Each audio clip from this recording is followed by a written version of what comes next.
take the nonconformist oath. I promise to be different. I promise to be unique. I promise not to repeat things other people say.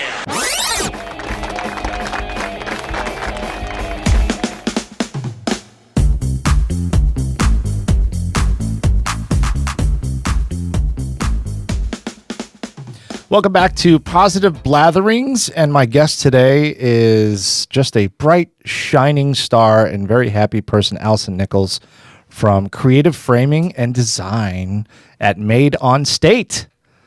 How you doing? Good morning. Good morning. Thanks for having me. I'm doing very well, thanks. You've like this morning has just been like a ridiculous ball of stress for me. So you coming in all happy and shiny has been very good. Excellent. It's a great way to radiate start the sunshine on a cloudy day.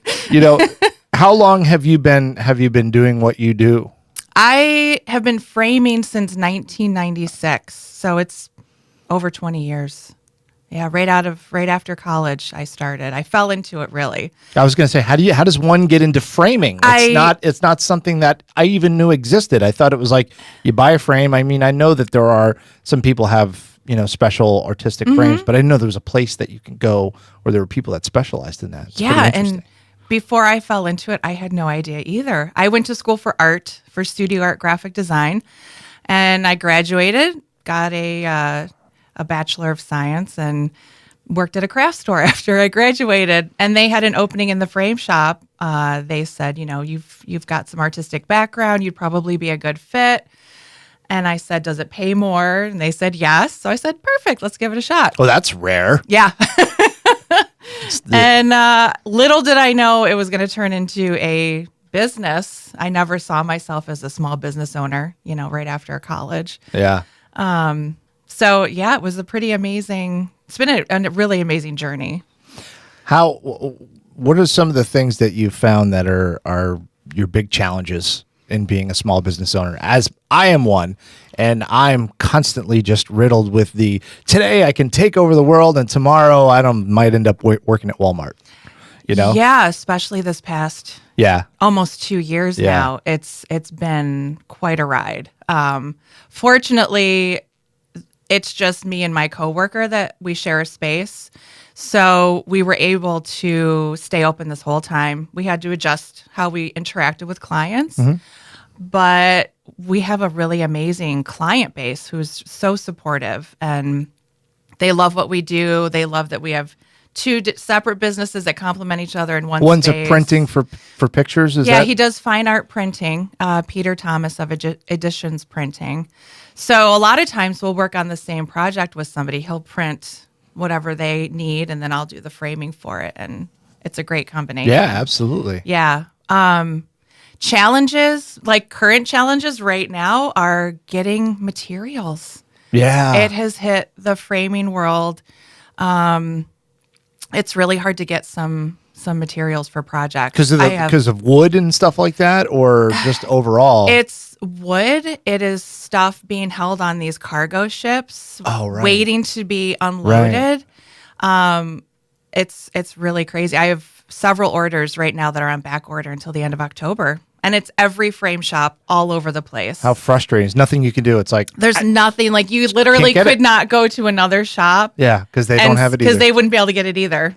Wow. So, but again, everyone's wonderful. And somehow it always works out. I'm able to figure it out. I think that's the biggest thing, is wearing so many different hats. Yeah. That's the biggest challenge, really. Yeah, being able to work through problems and sort of improvise and come up with solutions that... Yeah. You have to get really creative sometimes. But I am creative framing, so... Right, so that kind of works out. It's your wheelhouse. Yeah. The one thing that one reason why I asked you to come on here, well, first I met you a long time ago when you came in onto the radio station. I think you were with Larry. With Larry, yeah. Moss from Aragami. Mm-hmm. And you guys were talking about Made on State. Mm-hmm.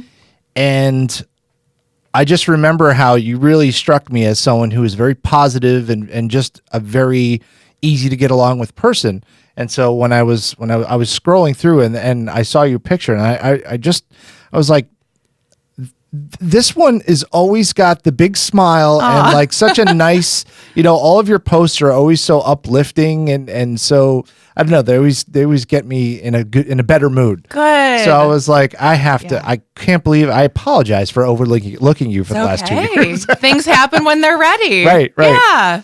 So I figured I would have you in, and then I wanted to get to know you more about you as an artist, because I thought it was pretty interesting that you created this business out of framing. Who's your client? Who's your number one client? I don't mean name the person, but I mean like describe your best client, what that person's like.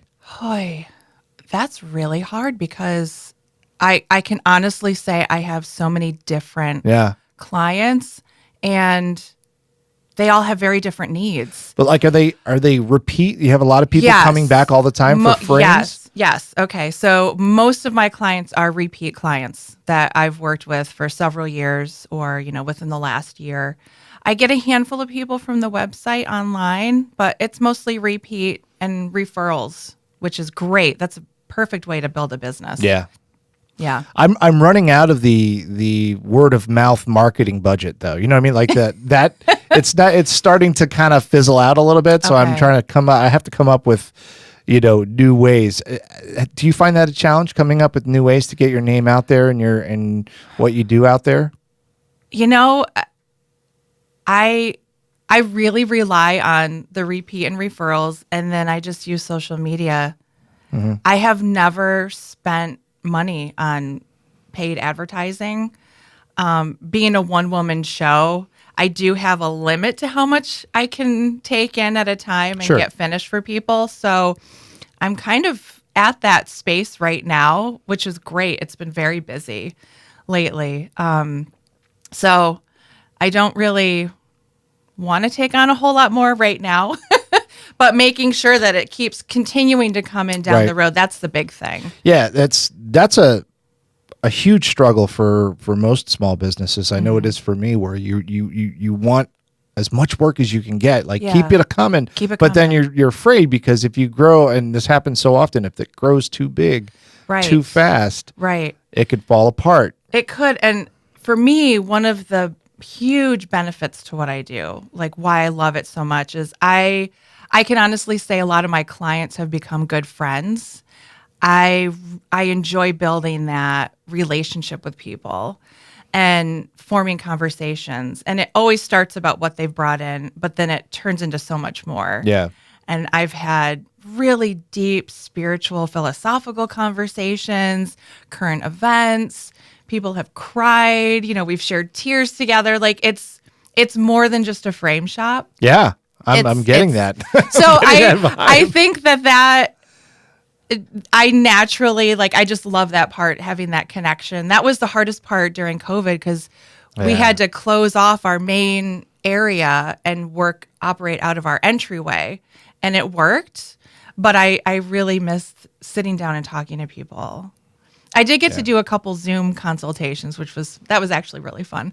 You look like you like the person that could have fun at an insurance seminar. Or something. Like, doesn't matter. It'd be the most boring thing in the world, and you're like, woo! Yeah, do some riffing or something. But yeah, it's been interesting. What was Can you remember the moment where you knew that you were an artist, that you had the art kind of thing, the creativity, and that desire to be creative for a living? Yeah, it's always been there. Yeah. I would say I just have very vivid memories of probably being about 4 or 5 years old and just drawing and just getting absolutely captivated and so into it. It's like I almost created my own little space when I was doing it. Yeah. And that just continued. I would spend hours after school or on the weekends writing poetry and just sitting outside drawing. I'd look at catalogs and just draw some of the models in the catalogs just to practice. And I always loved art class in school. Yeah. So it's just always been part of who I am. Did you find it difficult to relate to other people when you were growing up? Not so much. Or that feeling of maybe being a little bit different, not fitting in? I definitely had sort of my awkward phase. When I was about 11, we moved from Rochester to the Albany area. So that's always a tricky age to move into a totally different school. Yeah, that's tough. You know, I was the new kid, and I got picked on a little bit. But, you know, once high school hit, it was fine. I got to take so many different art classes in high school. It was fantastic. So you went to high school in the Albany area? Yeah, Burnt Hills, Ballston Lake High School. Not too far from Saratoga. Okay. Yeah. What got you back here? College, I went to Roberts Wesleyan. Oh, okay. Yep. I finished up. I did 2 years at Hudson Valley Community College, got my liberal arts degree, and then transferred to Roberts to finish up with art. And it was, a family college. I grew up right down the street. I knew North Chi very well, and a lot of family had gone to school there, and I had friends that were there. So that was sort of the draw. Did you stay right after college? Did you stay here? I did. Yeah. I got my own place, independent, was working. Things were really tight, but that's when I fell into framing. I actually had a fantastic internship at the Strong Museum right after I graduated. Oh, cool. And then it turned into a little bit of a job for a while. But I got to work with the exhibits designer, and I believe the exhibit is still there, the Kid to Kid exhibit. And that was really great because that was the first time I'd done a wall mural. And he approached me and said, so we've got this 14-foot tall, 27-foot wide wall. Come up with a design. Wow. Yeah. It was exciting and incredibly intimidating at the same time. What did he give you, like, any kind of a... They basically described, like, this area is going to be for kids to be creative. They're going to have art materials out, tables for kids to... So he said, show me what you got. And then they had to present it to the president of Strong Museum, and they approved it. It was a wonderful experience. Wow. It was a lot of fabrication, hands-on. I got to know all the people behind the scenes, just really amazing people that worked there when I was there. Would you say that could possibly be one of the turning points in your artistic career, where you really kind of, leaped over and started a new direction? Yeah, because so that showed me all the different ways you could be an artist. It wasn't just, having your own studio, painting and trying to sell your stuff. Like, these were incredibly talented people that were working, Kevin Murphy did the exhibits designing, and Craig Wilson was fabricating, building these amazing things. Some people were painting the wall murals. And it was exciting to be part of a team of creatives and to see how all these different gears fit together to make it work. And then it was just one of my proudest moments. Like, I felt so accomplished when the exhibit opened. And I bet. You're seeing kids playing in the space that you helped to create. It was amazing. And years later, I started doing some public art again. That was based off of that experience, not from that experience, but having done that, I realized, oh my gosh, I can do these other projects too. That's amazing. Yeah, it was a lot of fun. There's something so powerful about surrounding yourself with people who are like-minded and who do the things that you like to do, especially when it comes to a career. Like when we were going to try to make our movie, Bottom Feeders, it seemed like such a daunting task and almost impossible. Yeah. But when we surrounded ourselves with other people who were always making movies and always in that, profession, it kind of made us not only more ambitious and ready to get going, but the more you live in a reality, the more that reality can become real. Comes to fruition. Exactly. As opposed to just dreaming and saying, oh, I wish we could do this. I wish we could do this. You combine that with being surrounded by those people and living in that world, even if you don't really live in that world yet. Yes. And just becomes... You see it as a possibility. Yeah, and then it just becomes your reality. Right. Yeah, it's so important to have the support. I mean, when I've been framing since 1996, but I actually took a break from framing. I was a little burnt out. I had 2 separate jobs. And for about 2 years, I was working both of them. And I wanted to try something completely different. So I got a position as a teaching assistant in a K-1 classroom. And I really loved it. It was a completely different kind of a rewarding experience working with the kids. But really within a month of totally changing, I really missed framing and that artistic side of me that needed to make things. And, I love working with the different tools. That was the motivator to start my own business. So you just got my next question. I was one step ahead. You're one step ahead of me. So that's what really got you going that way in that direction. I had to pull myself completely out of it and try something different to realize, well, no, I really do want to keep doing this. Because that was the point where I realized I'm either going to stay doing framing, working for somebody else, right, or I'm going to start my own business. And the second option was too scary at the time. So it is scary, isn't it? It is scary. Yeah, it's definitely. There are many times. But I needed to have that total jolt, something different. And then I realized, no, I want to stick with this and see where it takes me. And I never would have thought I'd have my own storefront and, have worked with some of the clients I've worked with. Yeah, I mean, your place is right in the heart of things, right there in High Falls. Yeah. It's pretty amazing. Yeah.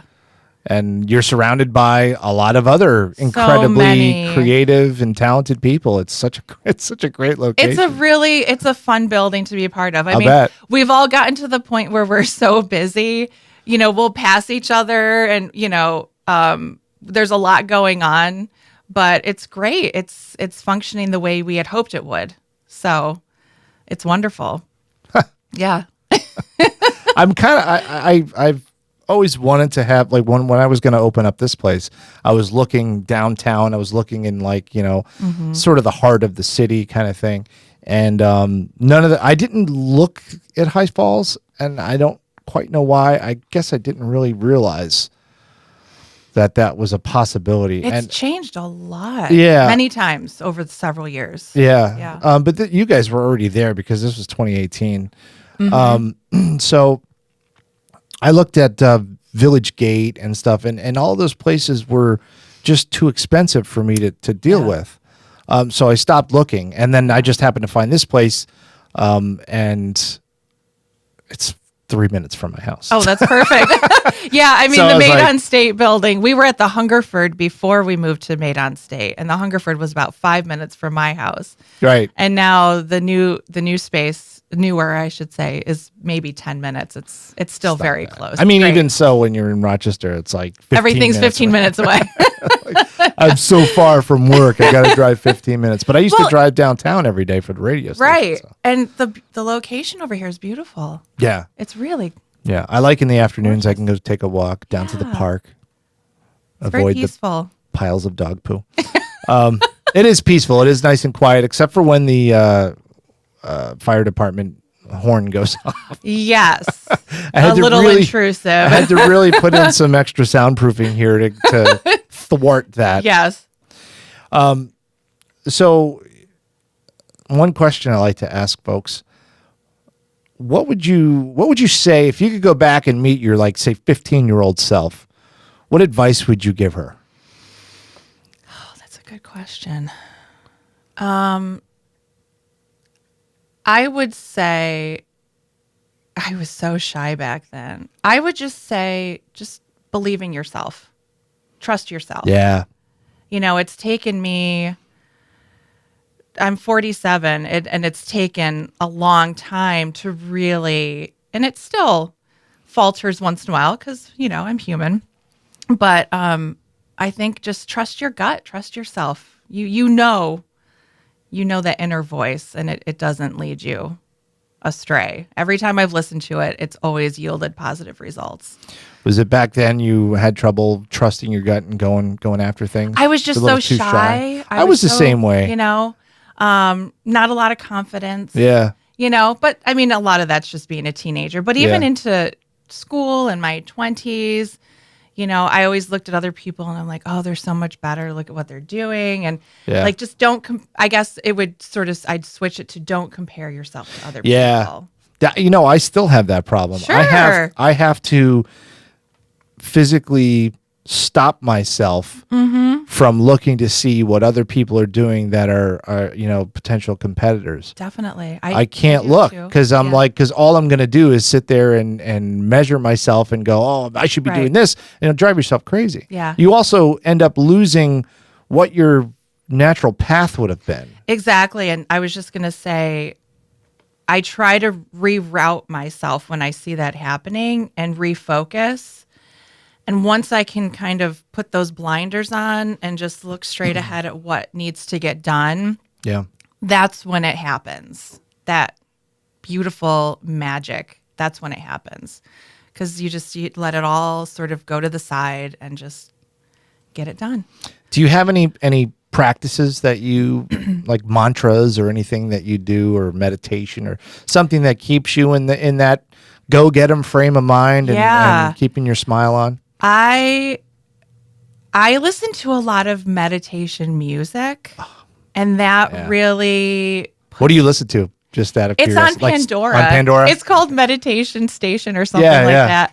And this has been such a game changer for me. I don't know. It's such a small thing. I just bought AirPods. Oh, yeah. And I know. I got some last year and it totally. They're amazing. Like I use them at work all the time now. And it's great because the music, I used to play it in my workshop, but now it's right there. So I feel even more surrounded by this peace and this calm. Right. And I'm in my workshop and I can listen to it and it always keeps me very relaxed, very chill. So I can really focus on what I'm doing and it's totally different than if you're sitting there and you're listening to Metallica or something. Well, it's funny. Which happens too. I'm right. Sure. So a lot of times I listen to the meditation music, especially if it's a piece that I really have to focus on. But like yesterday, I don't know if you saw my post, I was in my 80s groove. Yes, yes. I was listening to Journey and, Billy Idol and, Def Leppard. And that puts me into like more of a fun, playful, where I just, I'm in the workshop just singing my heart out and nobody can hear me. And I do the same thing when I'm, when I'm forced to do the boring work. Yeah. Or housework or something where it's like, I gotta. Yes. Put on that music that takes you away. Yeah, totally. But I'm with you with the meditation music. I think I have one on Spotify or a couple on Spotify that I found that I listen to a lot. I tried to get into meditation and it's very difficult for me. It's some people are, and maybe they sort of underplay it by saying, oh yeah, I meditate 20 minutes a day. I'm like, how do you do 20 minutes? I'll fall asleep. Well, I can't turn it off. I will start to say, focus on your breathing. Right. And then I get distracted. And I know it's a practice. There's a reason why it's called a practice. Right. I want to get to the point where I have more of a regular daily schedule, especially in the morning. Morning is usually when I try to, I'm working on getting back into exercising. That's going to be another mostly daily practice. I know that's going to help a lot. But my days are so all over the place. It's hard to have, other than my morning coffee, and really actually spending time in my backyard. That was my COVID project. I created sort of a Zen Japanese garden in the backyard. Oh, nice. So all full Miyagi.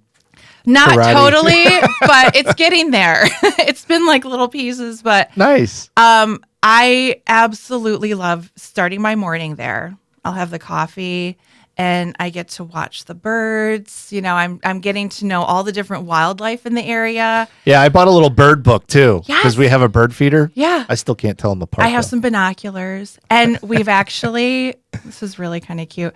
We've actually started feeding, there's a squirrel that comes to the backyard and he loves peanuts. So usually in the morning, if we get up early enough, he'll come around and he'll take some peanuts and run off. And it's just a fun way to start the day. It's great. Feeding the squirrels. Feeding the squirrels. Yeah. Yeah. And you think about if you go back to your 20s, when you were in your 20s, and say, you know what? Yeah. Your highlight of your day is going to be sitting in your Japanese backyard feeding squirrels. It You'd be like, really- what are you talking about? I always thought that I was going to be the girl that was out late Friday nights. And, Right. And now it's like Nope. 10 o'clock But, rolls yeah. around and Like in bed by 9:30. like, hasta la vista. Time to go to bed. Well, having 2 kids in high school just started today. So there's going to be nice early mornings coming up. What so. district are they in? Penfield. In Penfield. We're Yeah. in Fairport, and Okay. they start next week. Okay. I wish they started next week, but I don't know. How did that go? so far, It started today, right? Today, So yeah. this morning. yeah. So how did that go this Well, morning? their dad took them today. Okay. I'll be taking them tomorrow. Okay. I think they have Friday off and Monday. So, He eased them in, seriously. yeah. And were they in like a hybrid last year? Mm-hmm. They did 2 days, Mondays and Tuesdays, they were in school. And then Wednesday, Thursday, Friday, it was online, virtual. What grades are they in now? 11th grade and 10th grade. Okay. I have a junior and a sophomore. I have a senior and a freshman. Wow. And a freshman in college now. Oh, wow. Yeah, he just started Fredonia. Oh, my goodness. Yeah. How was that? Well, for me, it was it was a little bit emotional. For my wife, it was god awful. Oh, It was.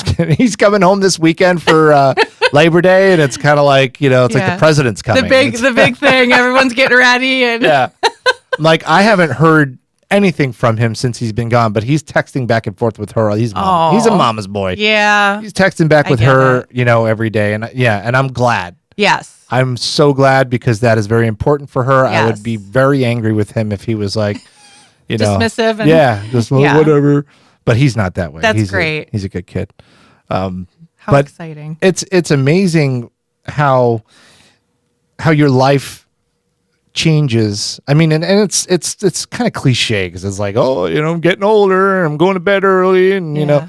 but if like I said before, if you go back to your 20s and explain that to, I don't know, when I was in my 20s, I kind of looked forward to this, which is why I really didn't find too many good dates and stuff like that. Cause I was looking for the settle down, The stability. and to, I want to get up on my deck and have my coffee and Yeah. watch the sunrise and stuff.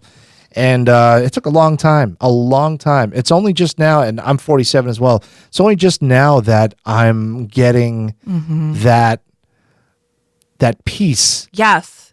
in Exactly. being okay with who I am, with where I am in my life. And it's still a struggle every Sure. single day. I feel very much the same. I'm still learning a lot about myself and where I want to be, what kind of plans I want to make, and how do we make that happen. But I also recognize from experience, things can change so quickly. Yeah. So I think, and I've been saying this to a lot of people lately, I think one of the biggest lessons I've learned about life and being successful, not monetarily successful, but finding that happiness, that Yeah. balance is flexibility. Being flexible. That seems to be Flexible in what way? flexible at what comes at you. Being able to adjust. Rolling with the punches. And I Yeah. think a lot of that's from being a business owner. Yeah. It's just my days are so all over the place a Yeah. lot of times. And, I can start off with a very specific plan. When I walk in the door, this is what I want to get done today. And it could go in a completely different, direction. So being flexible, recognizing not every day is going to be exactly the same. But also trying to find that excitement around the corner. Yeah. And not knowing what's going to happen and looking forward to new things, new experiences. That's the challenge for me because so many times and this happens to everybody, you get wrapped up in your day-to-day routine, the rote responsibilities, the boring stuff and the deadlines and the bills and, I don't know if you have this problem, but like people not paying or things like that, and or just whatever, Yeah. And it's so easy when that stuff happens, and it always happens all at once. Sure. It's so easy to forget. Yeah. And I'd like to do it more. I don't do it as much as I should lately, but I do try. Every once in a while, I sit back and go, this is my place. Yeah.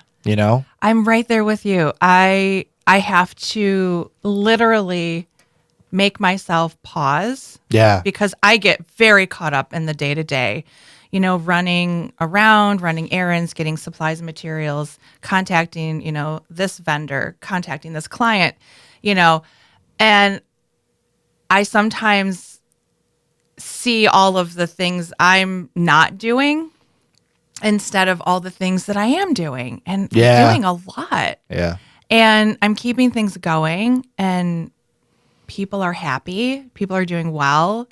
And it's hard to step back sometimes and look at that big picture and see this business started in my basement of my house. And now I've got a storefront, and I'm teamed up with a fine art printer who's amazing at what he does.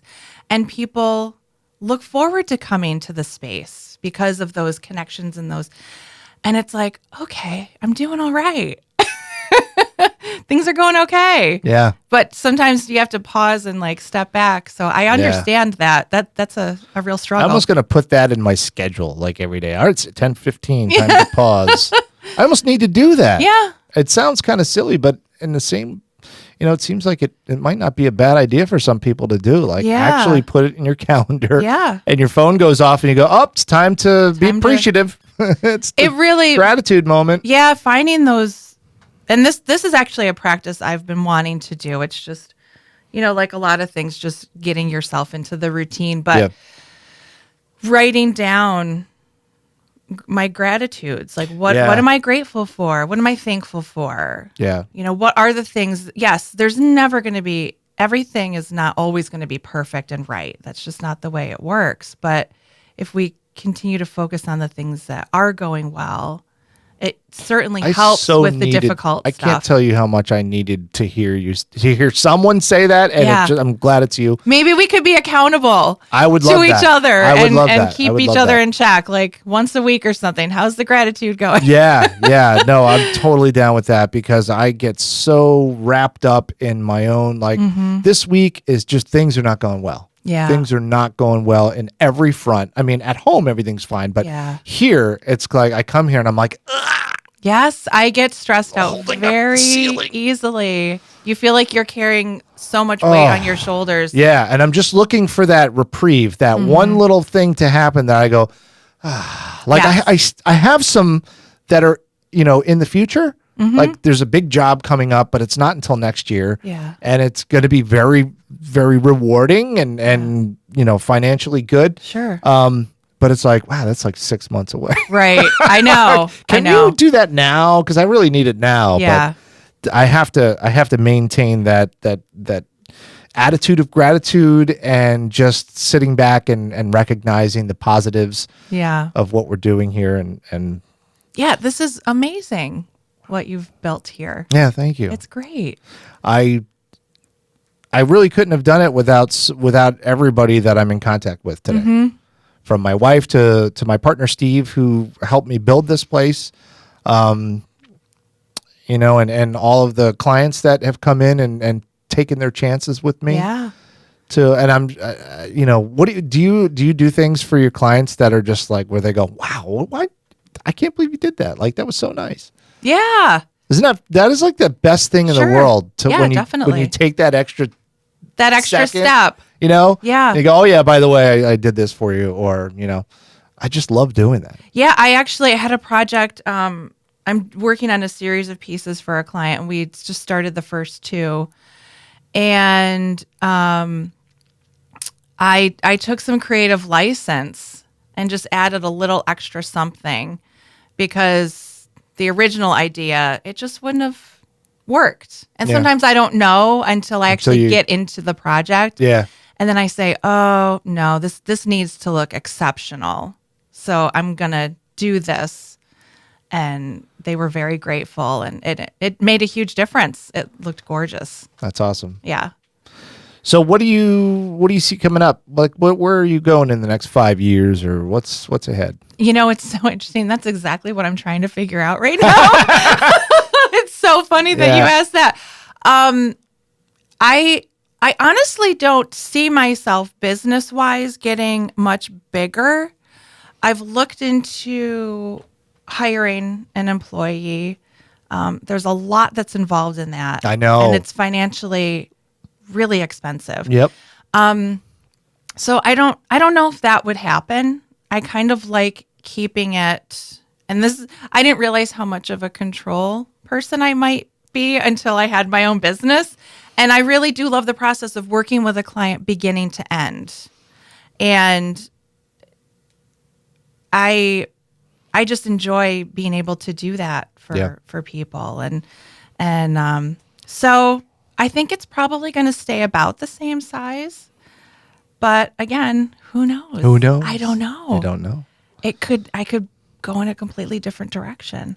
I know that there are things within the business I would like to explore. Like, I've got some really fun ideas for doing funky things with frames and kind of creating my own style of frames for pieces. It's a time thing. Yeah. There's not a whole lot of time to do all the extras. Because I know what you mean. This is an extra for me. Yeah. Yeah. So it's like. Yeah.